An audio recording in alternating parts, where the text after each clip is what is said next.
Excuse me, Professor. Sa tingin ko po ay may mali sa ikatlong linya ng inyong proof. Natahimik ang buong bulwagan. 300 katao ang lumingon para titigan ang batang babaeng probinsyana na nakatayo sa pinakalikot na hilera. Hindi man lang naangat ng tingin si Professor Villanueva mula sa pisara. Kahit sino, nalang talaga ang pinapapasok ng gwardiya ngayon. Dahan-dahan siyang lumingon. Hulaan ko. State College. Amoy 4 na oras na biyahe ka sa bus. Maupo ka bago mo palalong ipahiya ang sarili mo. Isang graduate student sa tabing babae ang kumuhang bag nito at lumipat ng 2 upuan. Naktawanan ang front row. May naglabas ng cellphone at nagsimulang mag-video. Isang babae. Sa ikatlong hilera ang bumulong ng sapat para marinig ng lahat. Sino ba yang nakapasok dito? Walang ni isang tumayo para ipagtanggol siya. Wala. Ngunit ang bawat isang tao sa kwartong iyon ay malapit ng matutungang isang leksyong hindi nila malilimutan. Grabe, minaliit talaga nila siya. Tingnan natin kung paano ito matatapos. Para maintindihan ang susunod na nangyari, kailangan mong malaman kung saan ito naganap. Ateneo de Manila University, Quezon City, isa sa pinakamakapangyarihang institusyong akademiko sa bansa. At sa lupngong institusyong iyon, may isang lalaking naniniwalang pag-ari niya ang gusali, si Professor Lorenzo Villanueva. 61 taong gulang, tenured professor ng mathematics, chair ng Department of Applied Mathematics, fellow ng Mathematical Society of the Philippines, author ng isang graduate textbook na naisite ng mahigit 14,000 na beses. Ang lolo niya ay naging dekano sa Ateneo. Ang ama niya ay naging propesor sa Ateneo. Hindi lang nag-aral si Lorenzo Villanueva sa Ateneo. Minana niya ito tuwing 2nd semestre. Nagdaraos ang universidad ng 2 linggong kaganapan na tinatawag na Villanueva Distinguished Lecture Series in Applied Mathematics. Basahin mo ulit ang panggalan. Ang lecture series ay ipinangalan sa kanyang pamilya, pinondohan ng yaman ng kanilang pamilya, inorganisa niya, at hinusgahan niya. Ito ang kanyang kaharian. Pinagsama-sama ng kaganapan ng pinakamagagaling na graduate students, postdoctoral researchers, at visiting scholars mula sa buong bansa. Sa huling 2 araw, mayroong public competition. 4 na rounds na may papatinding hirap. Nagsolmang problema ang mga kalahok sa isang whiteboard sa harap ng live audience. Isang panel ng 3 hurado ang nag-score sa bawat round. Pagkatapos ng bawat round, ang mga may pinakamababang score ay inaalis. Ang mananalo ay nakakatanggap ng 2 bagay. Isang pampublikong pagkilala mula sa Ateneo at isang personal na recommendation letter mula kay Professor Villanueva para sa karamihan sa kwartong iyon. Ang sulat na iyon ay isang magandang bonus. Para sa babaeng nakatayo sa likod na hilera, ito ay ang lahat-lahat. Ang pangalan niya ay Tala Ignacio, 23 taong gulang, ipinanganak at lumaki sa isang mahirap na barangay sa Tarlac. Ang kanyang ina, si Darlene Ignacio, ay naglinis ng mga opisina sa Tarlac State University sa loob ng 18 taon. Hindi sila kailanman nagkaroon ng marami. May mga linggong kulang pa nga. Tinuruan ni Tala ang sarili ng advanced mathematics. Hindi sa isang exclusive prep school. Hindi sa tulong ng private tutor. Gumamit siya ng MIT na pong textbooks at mga libreng MIT lecture video sa internet gamit ang isang tablet na basag ang screen. Pinanot niya ang parehong ma-lecture ng paulit-ulit hanggang sa naging malinaw at madali ang mga napakahirap na konsepto. Nakakuha siya ng full scholarship sa Polytechnic University of the Philippines, PUP. Nagtapos bilang summa cum laude. Double major sa pure mathematics at philosophy. Top student sa kanyang departamento.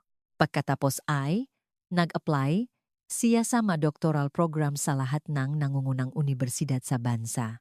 Lahat sila ay ni-reject siya. Magalang ang masulat. Pare-pareho ang sinasabi. Hindi raw right fit. Walang paliwanag, walang feedback.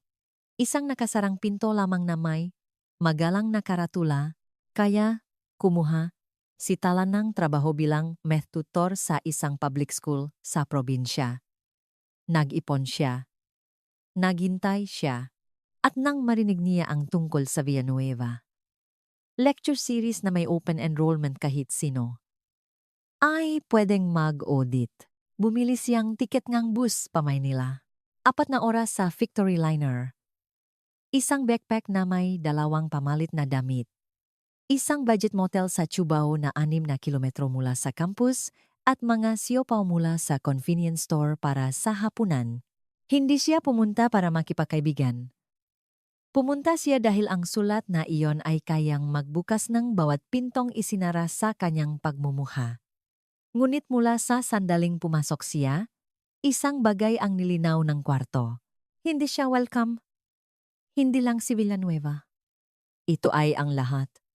Ang mga portrait sa mga dingding, puro mayayamang lalaki. Ang maleder, seats na puno nga. Estudyanteng pamilyar at unang pangalan ang tawag sa isa't isa.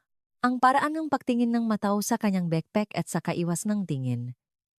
Isang staff member malapit sa pasukan ang nagtanong kung nandun ba siya para i-set up ang catering. Sa unang 2 araw, naupo si Tala sa likod at nag-notes. Pinanot niya kung paano itrato ni Villanueva ang iba't ibang tao kapag nagtanong ang mga estudyanteng galing sa mayayamang pamilya. Lumalapit siya. Nakikipag-usap siya. Ngumingiti siya.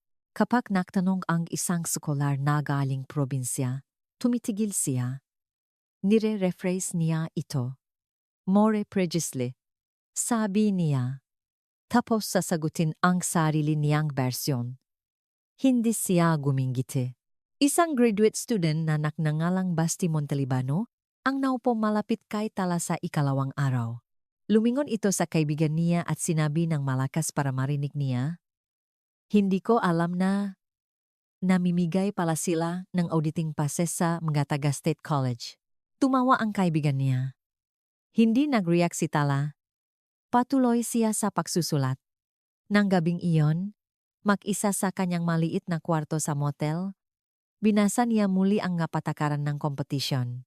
4 na rounds na bukas sa lahat ng participants. Huhusgahan base sa correctness, elegance at speed. Isinara niya ang laptop at tumitig sa kisame. Hindi siya naglakbay ng ganito kalayo para lang maupo sa likod na hilera. Ngunit hindi alam ni Tala na ang pinakamahirap na bahagi ay hindi ang makapasok sa kompetisyon. Ito ay kung ano ang plano na ni Professor Villanueva para sa sinumang mangahas na hamunin siya. 3 araw. Nakatayo si Professor Villanueva sa harap ng lecture hall, hawak ang chalk, nilulutas ang isang advance proof na may kinalaman sa graph coloring. Mabilis at kumpidensyal ang kanyang pagsusulat. Ang bawat linya ay dumadaloy patungo sa susunod na parang ginawa na niya itong 1,000 beses. Tahimik ang kwarto. 300 katao ang nanunot ng may pahanga. Ngunit hindi nanunot si Tala ng may pahanga. Nanunot siya ng may focus. Gumalaw ang mga mata niya mula line 1 hanggang line 2. Ayos? Line 2 hanggang line 3. Tumigil siya. Ikiniling niya ang kanyang ulo. Tiningnan niya ang kanyang notebook. Tiningnan niyang muli ang pisara. Chinek niyang muli ang kanyang notes. Sa 3 linya, nagdistribute si Villanueva ng negative sign sa isang binomial expression. Ngunit nalampasan niya ang second term. Ang sign ay dapat na positive, hindi negative. Maliit na pagkakamali ito, ang uri ng bagay na palalakpasin ng karamihan. Ngunit si Tala ay hindi tulad ng karamihan. Nakikita na niya ang chain reaction. Ang isang maling sign na iyon ay nakpabaho sa inequality sa line 5, na nakpabaksak sa bound sa line 8, na nanganghahulugang ang buong konklusyon ay mali. Itinaas niya ang kanyang kamay. Hindi siya tiningnan ni Villanueva. Tiningnan niya ang mga nasa harapang hilera. Itinuro si Gap Ilustre, ang kanyang star doctoral student, na nakaupo sa 2 hilera. At sa halip ay kinuha ang tanong nito. Nagtanong si Gab tungkol sa real-world applications. Ngumiti si Villanueva at malugod na sumagot.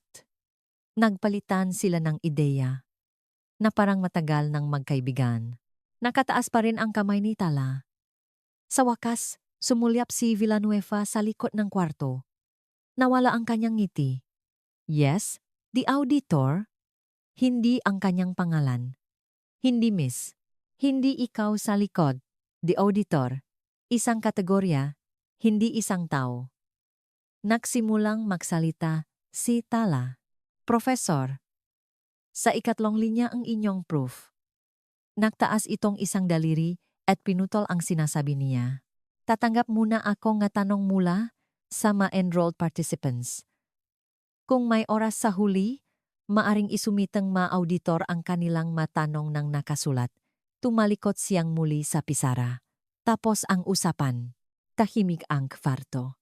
Hindi ang uri na katahimikan na namumula sa simpatiya, kundi ang uri na namumula sa pagkailang. Nakpalitan ng tingin ang ilang estudyante sa harap. Ngumisi si Basti Montelibano. May bumulong sa gitnang seksyon. Akala niya talaga pwede siyang magsalita na lang. Sinita di Maculangan, isang babaeng morena na nakaupo sa tabi ni Tala, na isa ring auditing visitor, ay napahawa ng mahigpit sa armrest hanggang sa pumuti ang kanyang nga buko. Tiningnan niya, si Tala nang may ekspresyong nagsasabing, hayaan mo na, hindi ito worth it. Ngunit hindi ito hinayaan ni Tala. Tiningnan niya ang pisara. Tiningnan niya ang lalaking. Katatapos lang siyang ibaba sa isang label. Tiningnan niya ang 300. Kataon na nagdesisyon na walang kwenta ang sasabihin niya. At muli siyang nagtaas ng kamay. Sa pagkakataong ito, napansin ng kwarto, hindi dahil suportado nila siya, kundi dahil nachuchuryos sila. Ang uri ng curiosity ngang isang pulutong kapakmay naglalakat patungo sa gilid ng bangin. Lumingon sigap mula sa kanyang upuan. Dalawang propesor ang tumigil sa pakbubulungan. Kahit si Basti ay napalingon din. Nakita ni Villanueva ang kamay. Alam niyang nanonood ang buong kwarto. Kung babalewalain niya itong muli, magmumukha siyang mababaw. Kung hahayaan niya itong magsalita, baka ipahiya lang nito ang sarili na magpapatunay sa kanyang punto. Nagbuntong hininga siya. Ang buntong hininga ngang isang lalaking gumagawa ngang pabor sa taong hindi naman karapat-dapat.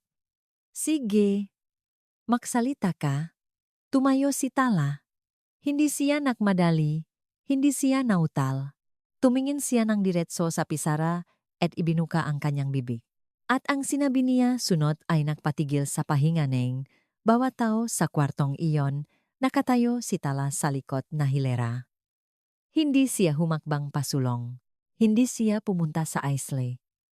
Tumayo lang siya eksakto kung nasaan siya at nagsalita sa isang boses na kalmado, malinaw at walang kaba.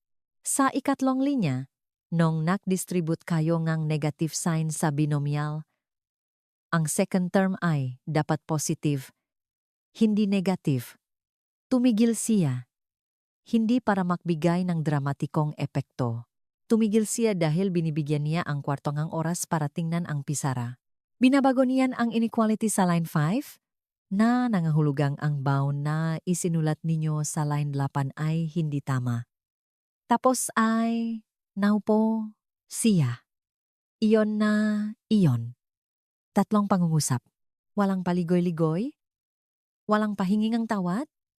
Walang baka mali ako? Sinabi lang niya kung ano ang nakita niya at naupo siya. Hindi agad nakriyak ang kwarto. Nakaroon ng katahimikan. Hindi ang magalang na uri, hindi ang marespetong uri. Ito ay katahimikang ng 300 utak na sabay-sabay na nako-compute. Bawat ulo sa kwarto ay lumingon patungo sa pisara. Gumalaw ang mga mata papunta sa line 3. Tinukoy nga daliri ang negative sign. Gumalaw ang mga labi ng walang tunog, nakukwentang muli. Isa-isa, ang realisasyon ay kumalat sa kwarto. Tulad ng isang alon. Tama siya. Mali ang sign. Gumuho ang inequality sa line 5. Ang bound sa line 8 ay invalid. Ang buong konklusyon. Ang konklusyon nakakatapos lang ipresenta ng isang tenured na Ateneo professor nang may buong kumpidensya ay nakatayo sa isang pagkakamali na nahulingang isang 23 taong gulang na babay. Mula sa Tarlac, sa Lubnang, wala pang 2 minuto. Inabot si Negrang umizit kumulang 8 segundo para mahializi 2:15. Inabot si Profesor Villanueva ngang 3. Alam niya bago pa man malaman ng iba. Makikita mo ito sa pagtigil ngang paggalaw ngang niyang kamay. Makikita mo ito sa bahagyang paninigas ngang kanyang pangabago siya humarap. Ngunit hindi gumugang ngang 61 taon si Lorenzo Villanueva sa akademya nang hindi natututunan kung paano protektahan ang sarili. Humarap siya sa kwarto. Ngumiti siya. Ito yung uri ng ngiti na nangangailangan ngang matinding pagsisikap. Isang kawili-wiling obserbasyon. Sabi niya, ang sign ay baliktad nga. Gayunpaman, hindi nito material na naapektuhan ang konklusyon ng proof. Isang kasinungalingan iyon. At bawat tao sa kwartong iyon na may graduate level na edukasyon ay alam na kasinungalingan iyon. Ang error sa sign ay hindi lang nakaapekto sa konklusyon, sinira nito iyon. Pumusta si Villanueva na ang autoridad ng kanyang pangalan ay hihigit sa autoridad ng matematikang babaeng iyon. Salup ko na 61 taon. Ang pustang iyon ay palaging gumagana. Ngunit may kakaiba sa pagkataong ito. Isang postdoctoral researcher sa front row, isang babaeng nagngangalang Dr. Sarah Bernardo, ang nagbukas ang kanyang notebook at nagsimulang ay check muli ang proof mula sa line 1. Pagkatapos, isang estudyante sa 2 hilera sa likod niya ang gumawa rin ganon. Pagkatapos ay si Gabi Luster, ang sariling protege ni Villanueva, ay naglabas ng ballpen at nagsimulang mag-solve ng derivation. Ang tahimik na muling check ay ang mismong pahuhusga. Walang nagsalita, wala nang nangailangan pa. Ang tunog ng ballpen na kumikiskis sa papel ay sapat na para sabihin ang lahat. Pinanood ni Villanueva na manjari ito. Nakatayo siya sa harap nga kwarto at pinanood ang sarili niyang mga estudyante. Napatunayan na mali siya at ang babaeng kakatapos lang niyang ipahiya ay tama. Sabi nga, Rator, hindi niya naiwala ang kwarto sa sandaling iyon, ngunit sa unang pagkakataon sa kanyang karera, naramdaman niyang nagbago ang ihip ng hangin. At sa lamesang panel, may ibang nangyayari. Dr. Evelyn Macaraeg, visiting professor mula sa Princeton, isa sa mga nanggungunang number theorists sa bansa, at isa sa mga kaisa-isang Filipina na may hawak na name chair sa isang top 10 research university, ay bahagyang kumiling ang ulo. Tiningnan niya ang pisara. Tiningnan niya si Tala. Binuksan niya ang kanyang notebook at sumulat ng 2 salita. Check her. Hindi niya ito sinabi ng malakas. Hindi na kailangan. Sapat na ang nakita niya. Sa panahon ng break, hinawakan ni Nita ang braso ni Tala sa pasilyo. May ideya ka ba kung ano ang ginawa mo? Tiningnan siya ni Tala.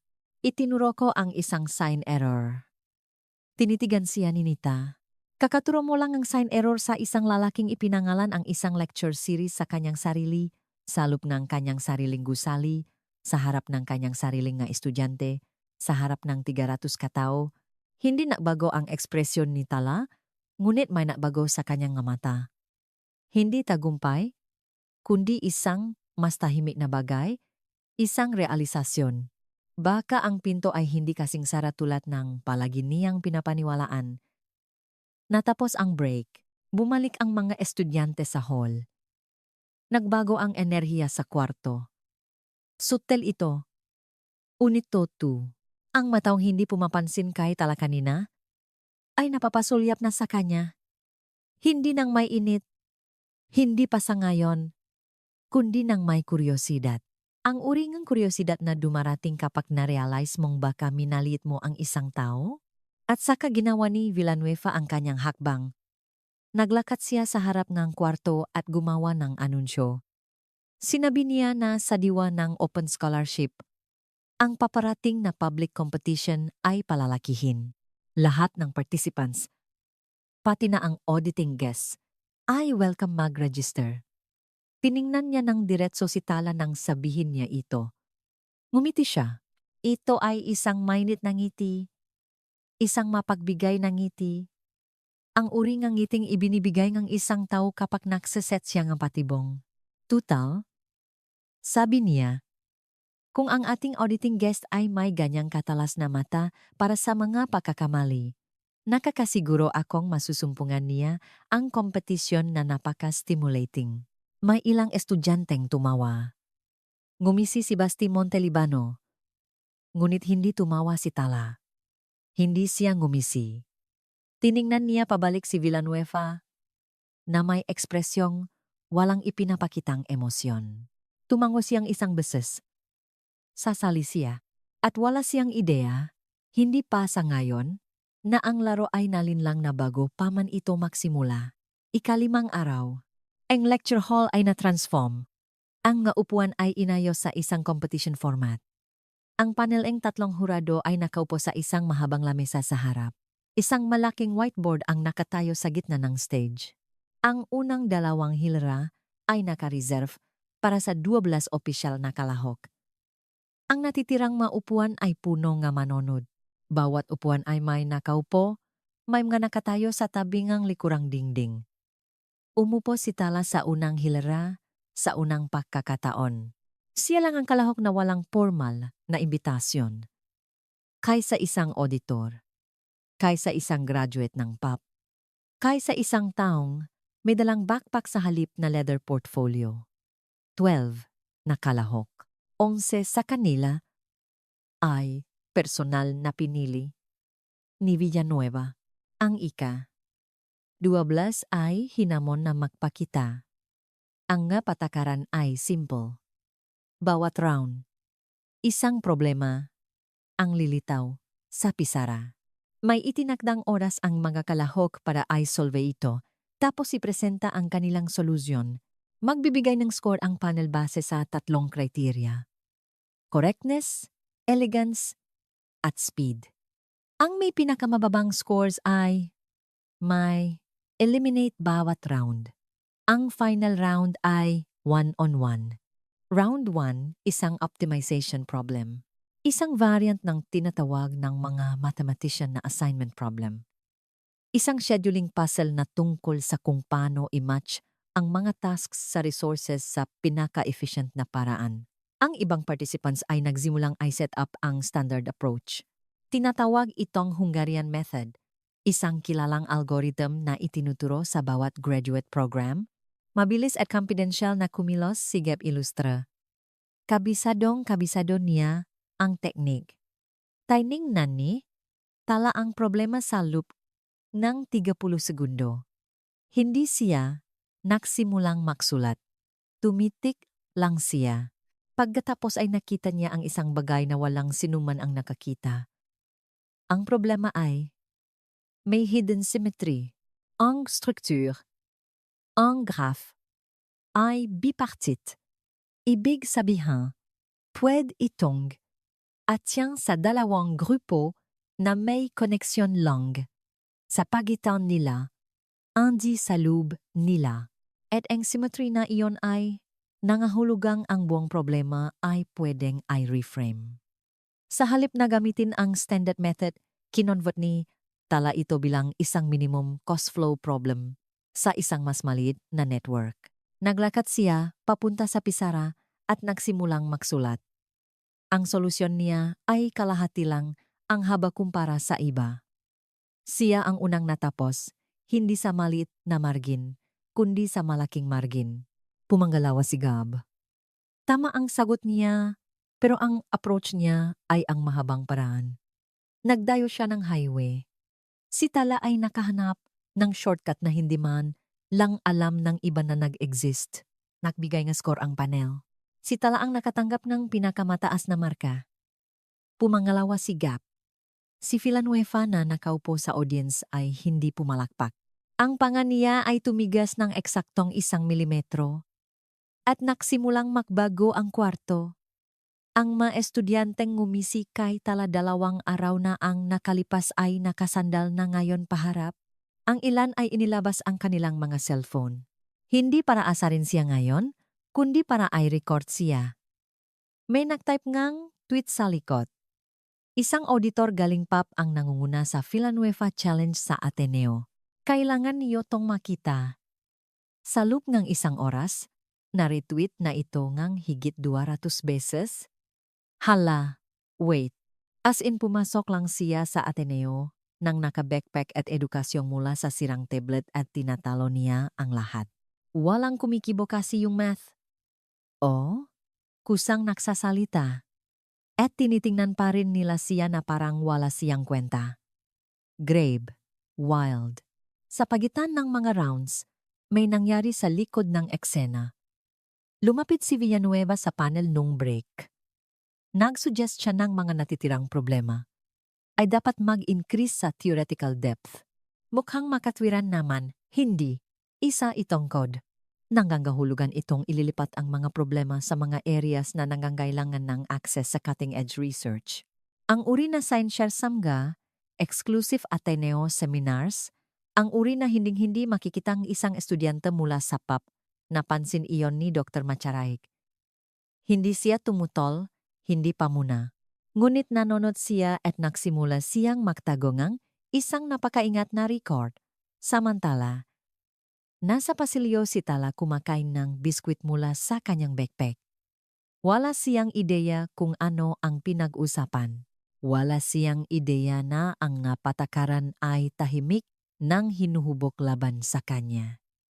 Nai-review lang niya ang kanyang notes at sinusubukang huwag pansinin ang katotohanang nanginginig ang kanyang kamay. Hindi dahil sa takot, kundi dahil sa matinding pagod ng pagiging kaysa isang tao sa kwarto na hindi inaasahan ni Numan na nandun. Natakpuan siya ni Nita sa pasilyo, umupo sa tabi niya at tumahimik ngang ilang sandali. Tapos sinabi niya, alam mong pupuntiryahin kanila, di ba? Tiningnan siya ni Tala. Alam ko. At gagawin mo pa rin ito? Hindi ako sumakay ng bus ng 4 oras para lang sumuko pagkatapos ng round 1. Muntik nang ngumiti si Nita, ngunit ang susunod na round ay hindi magiging isang standard na problema mula sa isang textbook at ang scoring ay hindi kung ano ang inaasahan. Dahil habang kumakain ng biskwit si Tala sa isang pasilyo, si Professor Villanueva ay nasa isang kwarto na sinisigurong ang larong ipinapanalo. Niya ay magiging isang larong hindi niya kailanman may panalo. Round 2.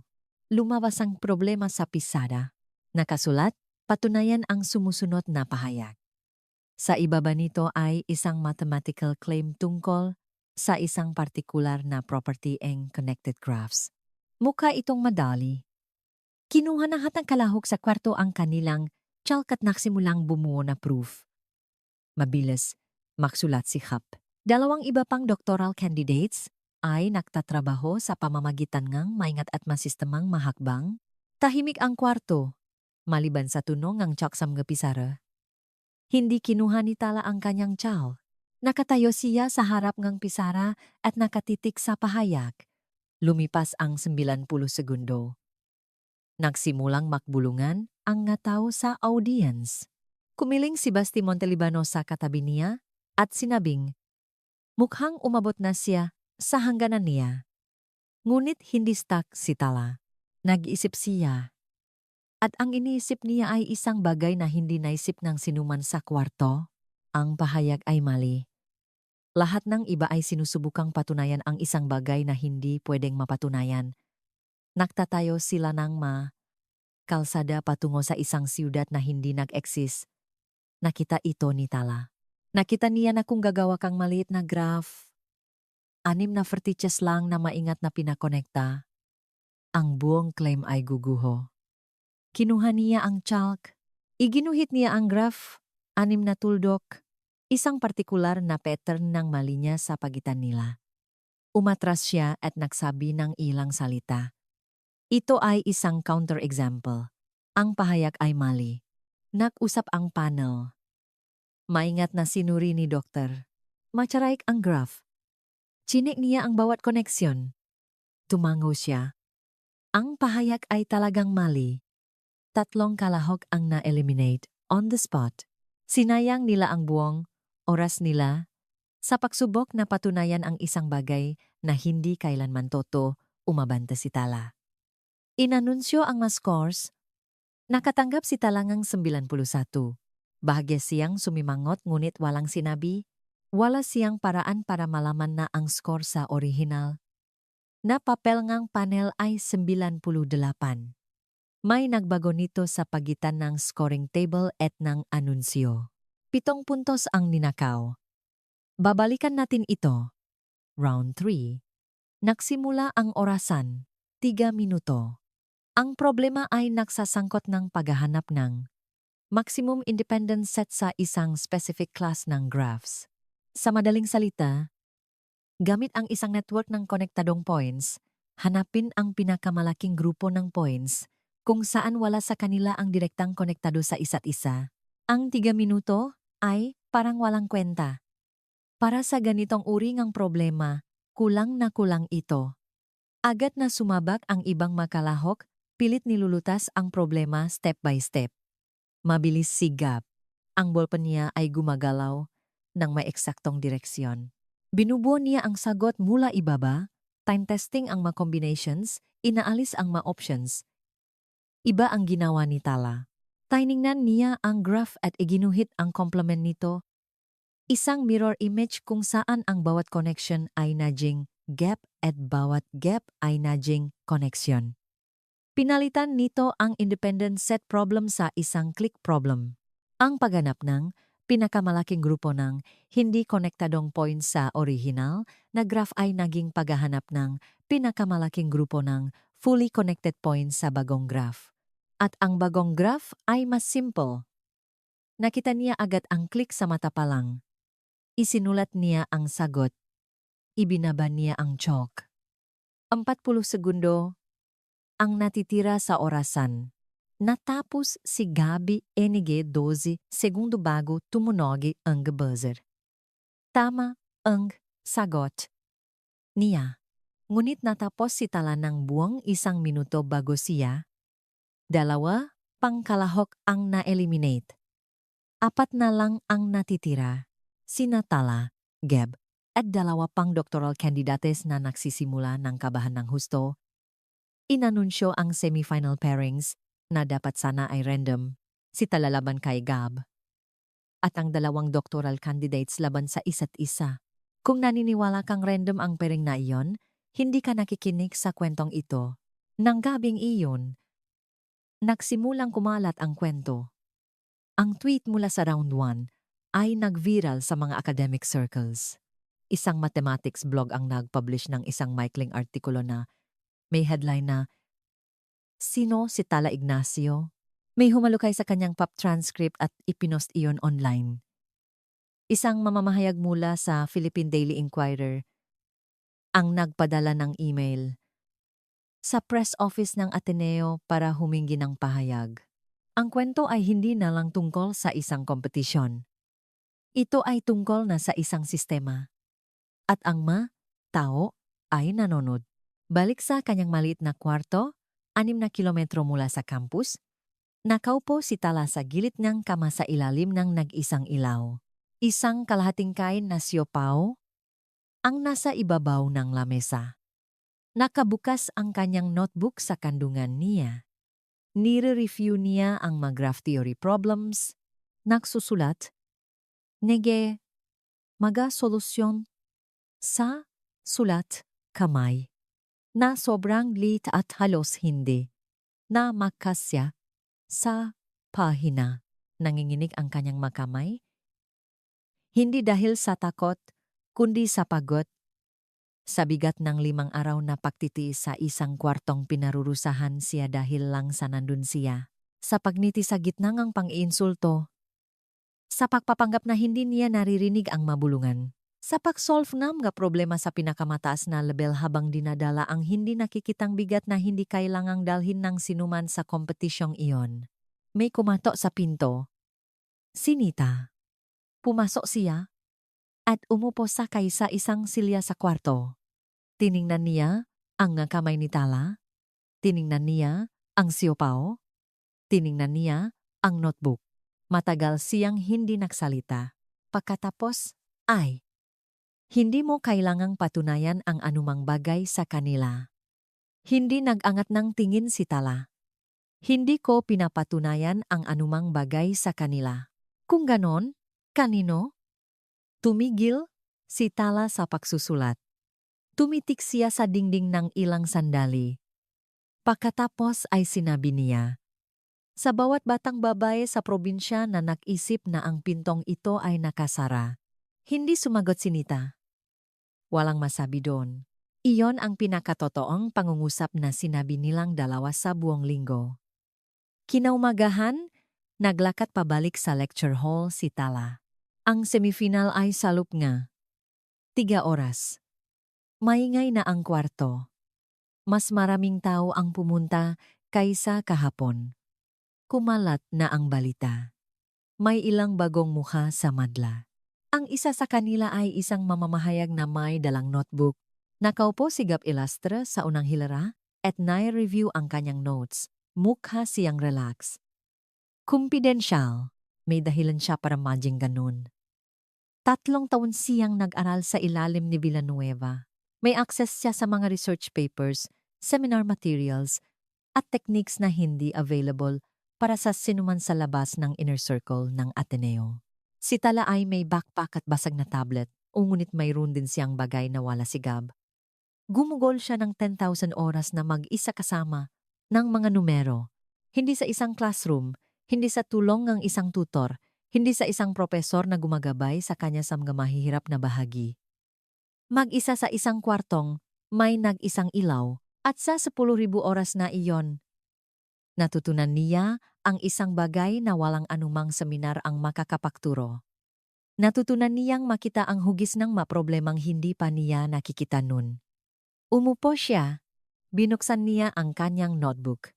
Nahintay siya. Nakasolve siyang 11 problema ng sunod-sunod. Ngunit ang ika-12 ay iba. Ang ika-12 ay ginawa para wasakin siya. Lumabas ang semifinal problem sa pisara. Tiningnan ito ni Tala. Tiningnan ito ni Gab. Tiningnan itong kwarto. Ngumiti si Gab. Si Tala ay hindi. Ang problema ay naglalaman ng pagpapatunay sa isang tight bound sa isang specific connectivity property sa random networks. Advanced ito, elegante. At wala ito sa anumang textbook, anumang na-publish na papel, o anumang available na public source. Ito ay galing sa sariling unpublished research ni Professor Villanueva. Ang teknik na kinakailangan para masolve ito ay itinuro lamang sa isang lugar. Sa private advanced seminar ni Villanueva, isang seminar na nangyayari minsan sa isang taon. Isang seminar na ang kanyang mga piniling doctoral students lamang ang maaring dumalo. Kinuha ni Gab Ilustra ang seminar na iyon.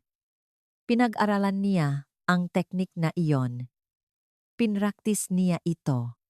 Nakilala niya ang problema na parang isang kanta na narinig na niya ng daang beses. Hindi pa ito nakikita kailanman ni Tala Ignacio. Hindi siya kailanman naimbitahan sa seminar. Hindi siya kailanman nakaroon in excess sa research.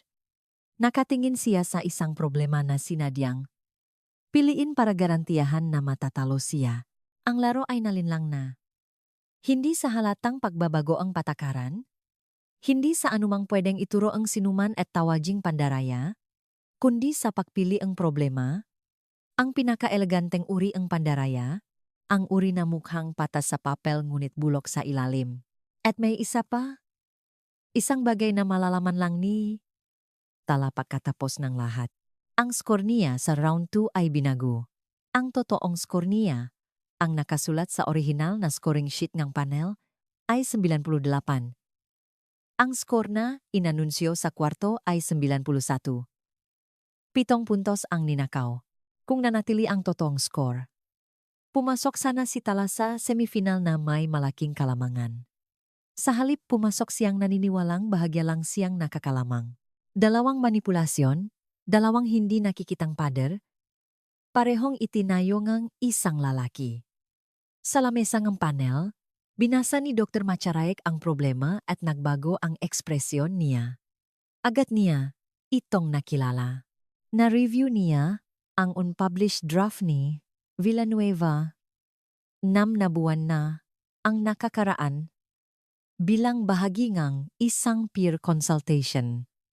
Alam niya kung saan nanggaling ang problemang ito at alam niya kung ano ang ibig sabihin nito. Sumulat siyang nota sa kanyang pad at inislide ito sa kasama niyang panelist. Nakasulat, galing ito sa draft niya. Kailangan ko ang nga original na scoring sheets mula sa round 2. Binasa ng panelist ang note. Tiningnan niya si Macharaeg. Hindi siya tiningnan pabalik nito. Nakatingin siya sa pisara. Ang orasan ay nagsimula. 15 minuto. Kinuha ni Gap ang kanyang chalk taglay ang kumpidensya ng isang lalaking alam na ang sagot. Kinuha ni Tala ang sa kanya na may focus ang isang babaeng alam na naglalakad siya patungo sa isang patibong. Ngunit kinuha pa rin niya ito. Gumalaw si Gap tulad ng isang taong kumukuha ng exam kung saan nakita na niya ang nasagot. Ang chalk niya ay dumaloy sa pisara sa makinis at kumpidensyal na mahagot. Ang bawat linya ay sumunod sa isa ng walang pag-alinlangan. Hindi niya nilulutas ang problema. Pinoperform niya ang solusyon. Ang teknik mula sa seminar ni Villanueva ay bumagay sa problema tulad isang susi sa kandado. Tahimik na pinanud. Siya kwarto ng may paganga. 4 na minuto ang nakalipas. 2/3 na siyang tapos. Si Tala ay nasabir uch. Nagtatrabaho siya mula sa first principles. Walang shortcut. Walang isinaulong teknik. Binubuo niya ang solusyon mula sa ibaba. Unti-unti. Gamit lamang ang mga kagamitang dala niya. Ang mga itinuro niya sa sarili sa isang maliit na kwarto sa motel at sa isang public school at sa isang kwarto sa Tarlac na may isang ilaw at basag na tablet. Hindi ito sapat sa bilis. 6 na minuto, halos tapos na si Gap. Kalahati pa lang si Tala. Halata ang agwat.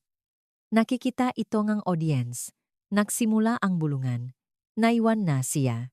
Maganda na rin ang narating niya. Ito naman talaga ang mangyayari mula pasimula. Sumandal si Basti Montelibano sa kanyang upuan at humalukip-kip. Mukha siyang nasisiyahan. Nakaupo si Villanueva sa audience ng makadaupang palat. Kalmado ang kanyang ekspresyon. Mapagpasensya.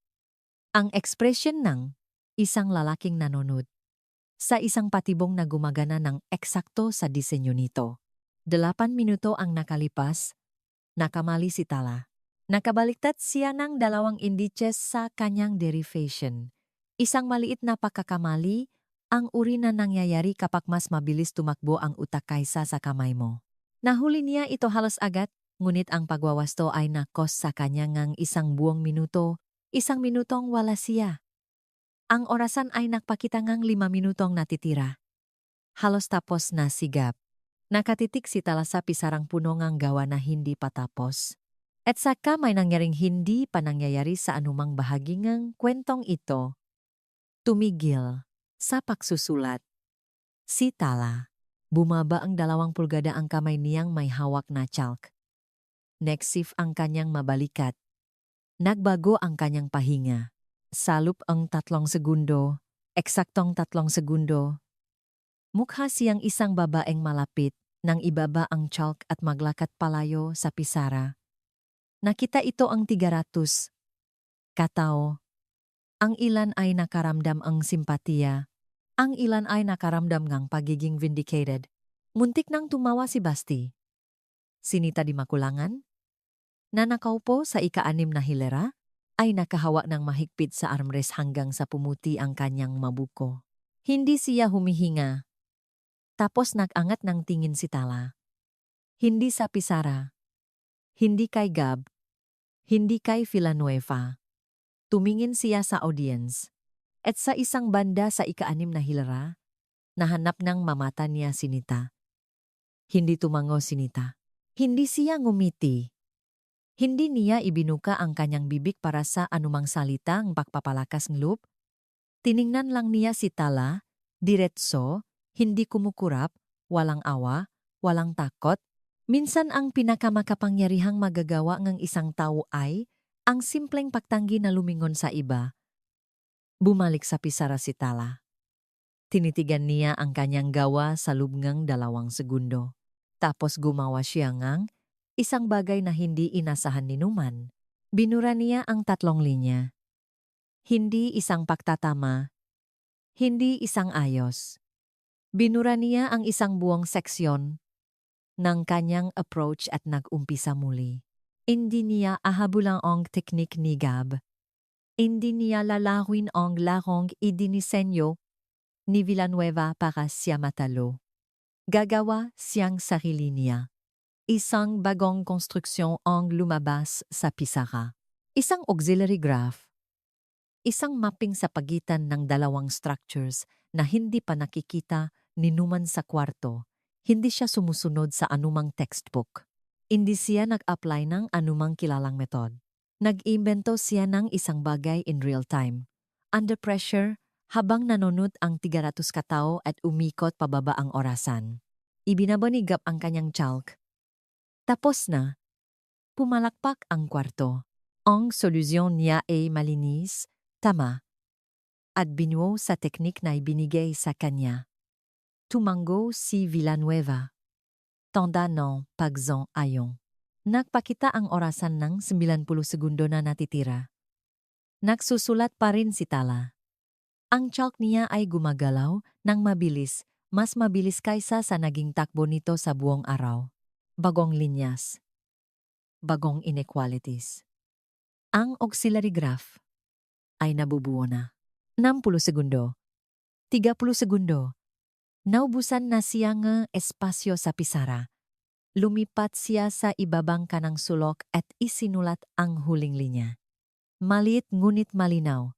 Ang linya nakukumpleto sa proof. Tumunog ang buzzer. Ngunit pinapanood ni Dr. Evelyn Macharaek ang buong pisara mula sa lamesang panel at nakita niya ang isang bagay na hindi napansin ng iba. Umatras si Tala mula sa pisara.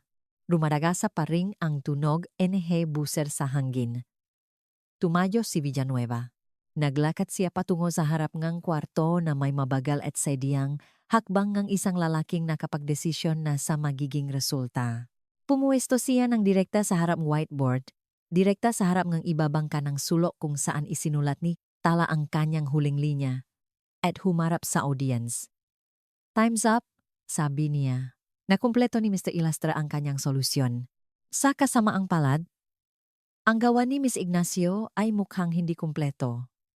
Itinuro niya ang pisara sa likod niya. Mula sa anggulong audience, nakikita ang pangunahing bahagi ng proof ni Tala. Ang auxiliary graph, ang mapping, ang inequalities, ngunit ang huling linya, ang isinulat niya sa sulok sa mga huling segundo, ay nakatago sa likod ng katawan ni Villanueva. Nakitangwarto ang isang hindi tapos na pisara. Iginawat kay Gap ang round. Pumalakpak ang audience.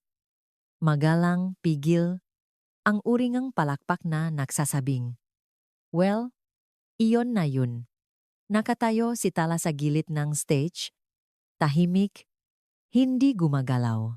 Wala kang mababasang emosyon sa mukha niya. Si Nita, sa ika-6 na hilera, ay may luhang tumutulo sa kanyang mukha. Hindi dahil nakakalungkot ito, kundi dahil unfair ito. Dahil kakatapos lang, manood ng bawat tao sa kwarto sa isang nilinlang na laro na nagbunga ng eksakto sa resultang idinisenyo nito. Nakipaggamay si Gab sa 2 sa mga panelists. Naghahanda na si Villanueva para i-announce ang final round format. Ang kwento, sa tingin ng lahat, ay tapos na. Inakalangang bawat tao sa kwartong iyon na tapos na ito, pati ako. Tapos nagsalita si Dr. Evelyn Macaraeg, Professor Villanueva. Ang boses niya ay hindi malakas. Hindi niya ito itinaas. Hindi na kailangan. Ito ang uri ng boses na nagpapatigil sa isang kwarto. Hindi dahil sa lakas nito, kundi dahil sa autoridad nito. 25 down sa Princeton. Dandang na publish na papel. Isang name chair sa number theory. Kapag sinabi ni Evelyn Macaraeg ang panggalan mo, titihil ka sa ginagawa mo, tumihil si Villanueva. Bago ka magpatuloy, sabi ni Macaraeg, nais kong suriin ang pisara ni Miss Ignacio. Kumurap si Villanueva. Ang solusyon ay hindi kumpleto. Dr. Macaraeg. Nakita nating lahat pagbigyan mo ako. 3 salita. Natahimik ang kwarto. Hindi yung awkward na katahimikan kani-kanina lang. Ibang uri. Yung uri kung saan 300 katao ang biglang na-realize na baka may masaksihan silang hindi nila inasahan. Tumayo si Macaraeg. Itinulak niya ang upuan niya paatras. Naglakad siya mula sa panel table patungo sa whiteboard. Bawat mata sa kwarto ay sumunod sa kanya. Walang magawa si Villanueva, isang Princeton professor, fellow ang Mathematical Society, ang humiling sa publiko na suriin ang gawa, ang isang kalahok. Ang pagtanggi ay isang pag-amin na may itinatago siya. Tumabi siya, at nang gumalaw siya, ang ibabang kanang sulok ng pisara ay nakita. Nagsimula si Macaraeg sa line 1. Tinusok niyang daliriang proof ni Tala, ang auxiliary graph construction, ang bijection, ang one-to-one mapping sa pagitan ng edge, set sa orihinal na problema at vertex covers sa bagong structure. Ang probabilistic counting argument. Bawat hakbang na nakapatong sa nauna, malinis, lohikal, orihinal.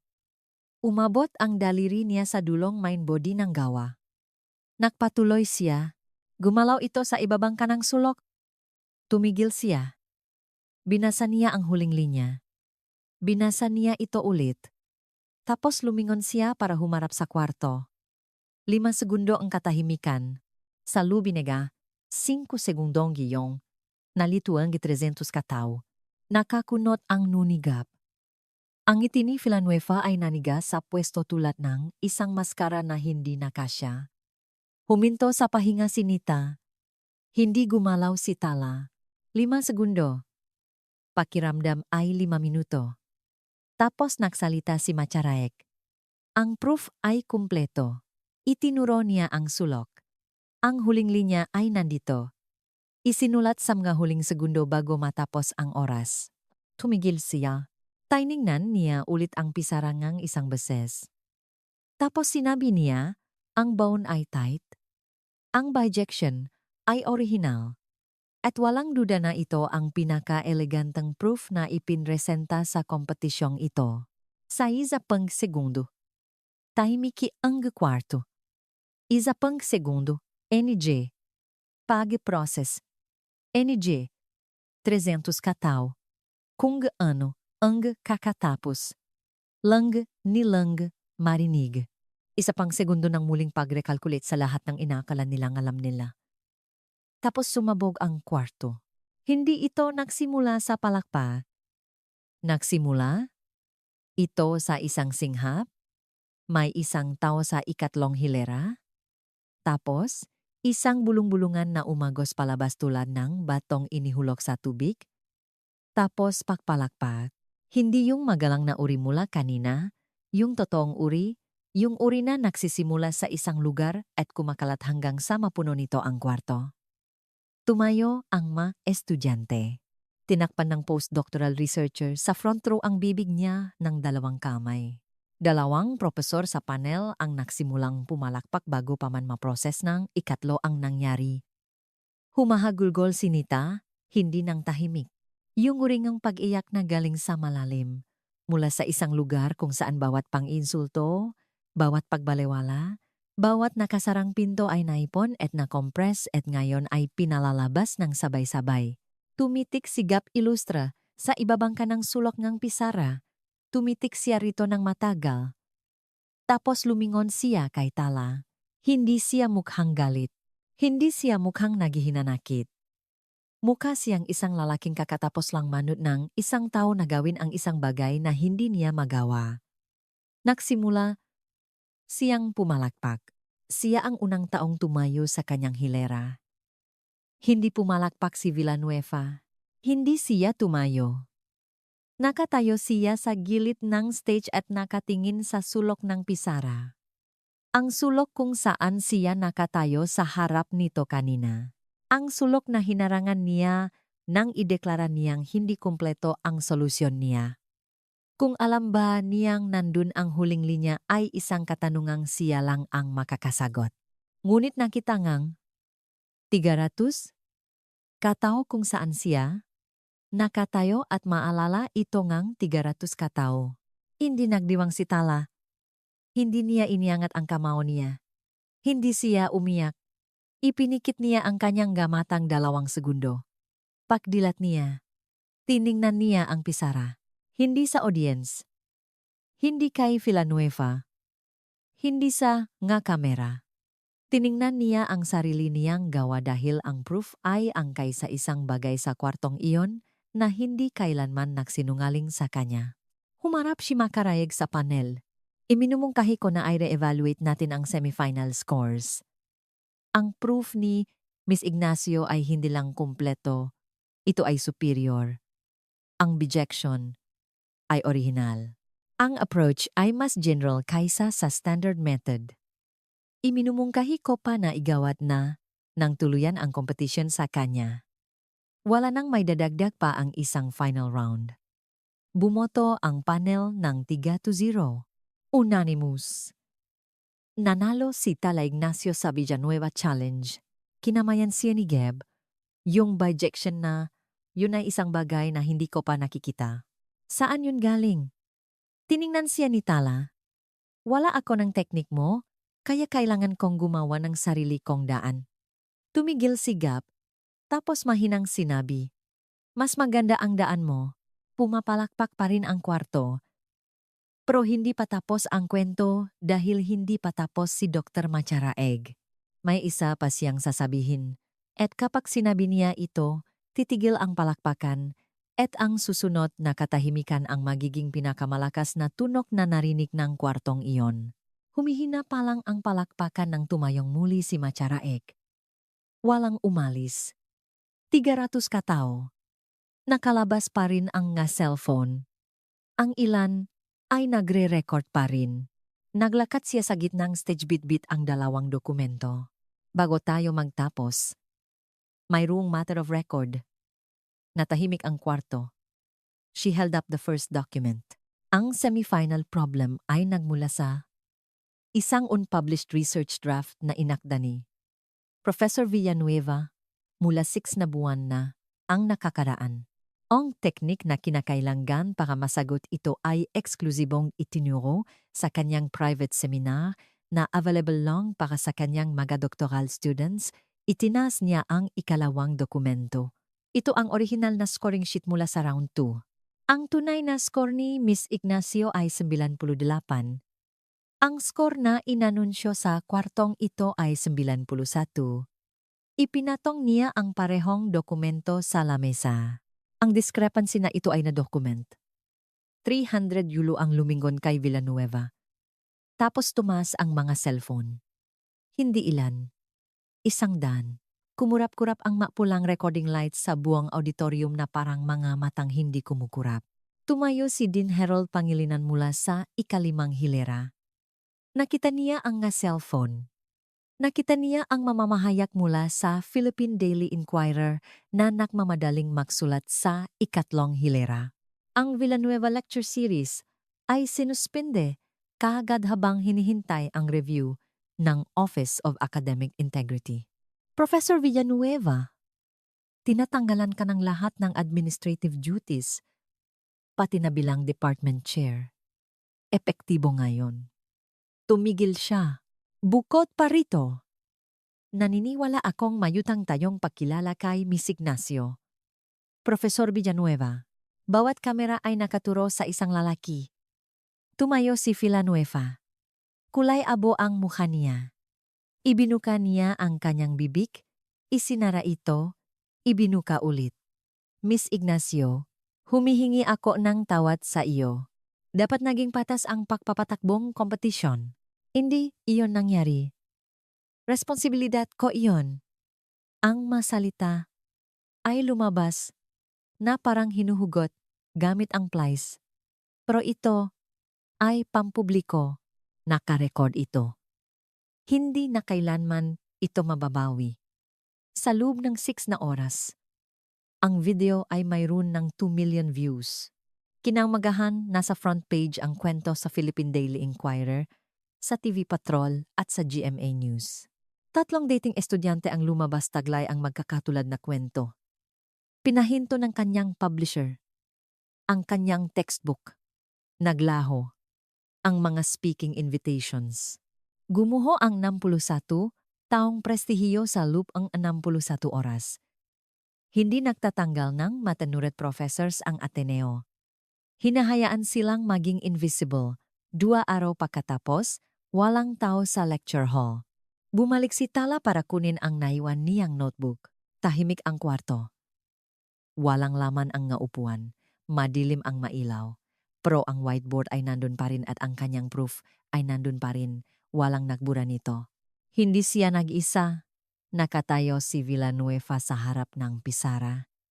Hindi nagpa-perform. Hindi nag-lecture. Nakatayo lang doon at nakatingin sa gawa niya. Wasak na ang kanyang karera. Tinanggal ang pangalan niya sa series na itinayo ng kanyang pamilya. Ibinigay na sa iba ang kanyang opisina. Ngunit wala sa mga iyon ang nasa mukha niya ngayon. Nakatingin lang siya sa mat. Narinig niyang mayabag niya at lumayngon. Miss Ignacio, yung bijeksyon. Saan mo natutunan ang teknik na yon? Hindi ko yan natutunan. Ginawa ko yan. Isang mahabang paginto. Ang pinakamahabang katahimikan sa pagitan ng 2 tao sa buong kwentong ito. Walang nga kamera. Walang audience. Walang performance. Isang lalaki at isang babae at isang proof sa pisara lamang. Oh, nakikita ko nga. Hindi iyon isang pahingi ng tawad. Nakuha na ang pahingi ng tawad sa publiko sa harap nga, kamera at wala itong kahulugan. Ito ay iba. Ito ay isang lalaking nakatayo mag-isa sa harap ngang isang proof na hindi niya kailanman pwedeng naisulat, inaamin sa sarili at gayon din sa kanya na nakamali siya tungkol sa kanya. Nakatanggap si Tala ng recommendation letter na ni-review ng komite. Nag-apply siya sa 3 doctoral programs, natanggap sa lahat ng 3. Pinili niya ang MET, hindi ang Ateneo. Hindi niya pinili ang institusyong sa wakas ay pinapasok siya. Pinili niya yung may gusto sa kanya mula pa sa simula. Sa biyaheng buspawi sa Tarlac. Tinawagan niya si Nita. Anong pakiramdam? Nag-isip sandali si Tala. Pakiramdam ko hindi naman talaga nakakandado yung pinto. Hindi lang natin nakita yung hawakan. Real talk, iba ang tama nito para sa akin. Kasi si Tala, hindi siya nakipagtalo, hindi siya nagmakaawa. Nagpakita lang siya at hinayaan ang trabaho na magsalita at yung lalaking sumubok na burahin siya. Oh, nakita siyang lahat sa halip. At yun ang mahalaga dun? Katotohanan. Pwede mong subukang harangan, pero hindi mo mapipigilan kung ang kwentong ito ay nagpaalala sa iyong isang tao. Isang tao na hindi pa nakikita ng mundo ang talento. Ipadala mo ito sa kanila. At kung gusto mo ng maraming kwentong ganito, mag-subscribe ka na dahil si Tala Ignacio ay hindi ang huli. Siya pa lang ang simula.